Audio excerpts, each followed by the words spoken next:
è una vera emozione essere qui oggi all'inaugurazione della mostra con le opere di Alfred Kubin e di Peter Assmann, proprio nel refettorio polironiano, dove è il grande affresco attribuito a Correggio Bonsignori, con la grande tela con il cenacolo di Bonsignori, perché la storia parte un po' proprio da questo, cioè dal ritorno temporaneo della tela, che è appunto del Museo Civico di Badia Polesine, e dopo secoli appunto in occasione della mostra del sapore giuliesco che è stata fatta in collaborazione anche col Palazzo Ducale di Mantova nel 2019. Da quel momento, complice il Covid, complice altre situazioni, il tempo è passato, ma ciò nonostante l'obiettivo era sempre quello di proporre una novità all'interno di questo spazio così grande e così solenne, e quindi ci è parso in qualche modo conseguenziale l'idea di proporre una mostra con le opere di Alfred Kubin e di Peter Assmann.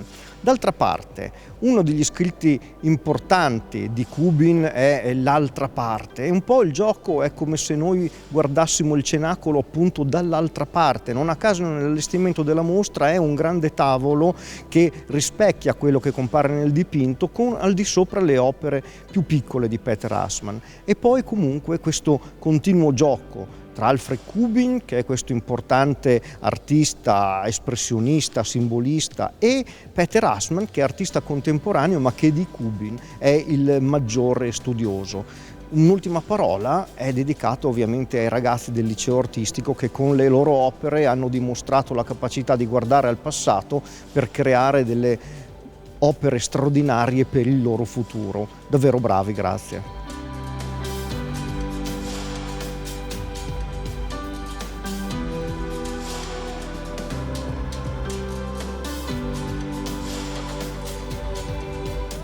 Ci rendete felici e noi siamo orgogliosi di ospitare tutti voi, perché vogliamo portare avanti quello che i nostri monaci ci hanno donato: l'ospitalità e il fatto di voler far star bene insieme le persone in amicizia in nome della cultura e della storia di questo immenso patrimonio.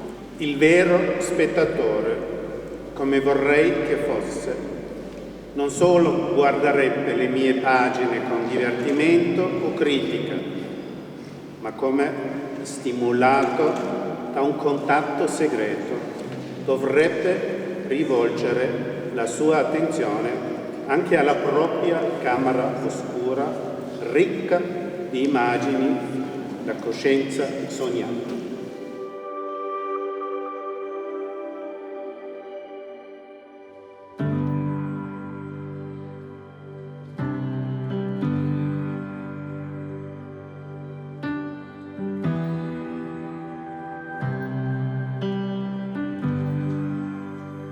Si vede dalle opere dei ragazzi e ragazze che hanno portato fuori tanto di sé.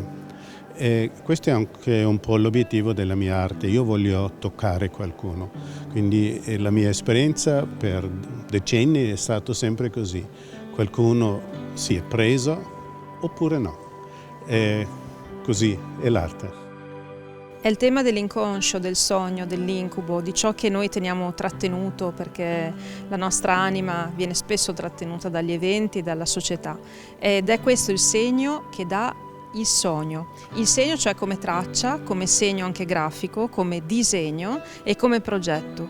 Il segno come qualcosa che lascia dentro di noi dei segni, cioè delle cicatrici, ma che noi lasciamo emergere. Il laboratorio condotto dai ragazzi del liceo artistico sotto la direzione di Ermanno Poletti, Vincenzo Paonessa, docenti in questo liceo di Mantova, è stato una porta aperta su quella che è l'inconscio, su quelle che sono le speranze e i timori dei ragazzi.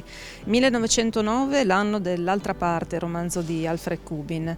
I giorni nostri, i giorni in cui lavora Peter Assmann e ragiona su quella che è la nostra società con i suoi drammi, ma sempre con la chiave dell'ironia, un segno graffiante che guarda a quello che accade quotidianamente e legge, rilegge attraverso segno e parola. E poi infine i nostri giovani, i ragazzi che sono il nostro futuro.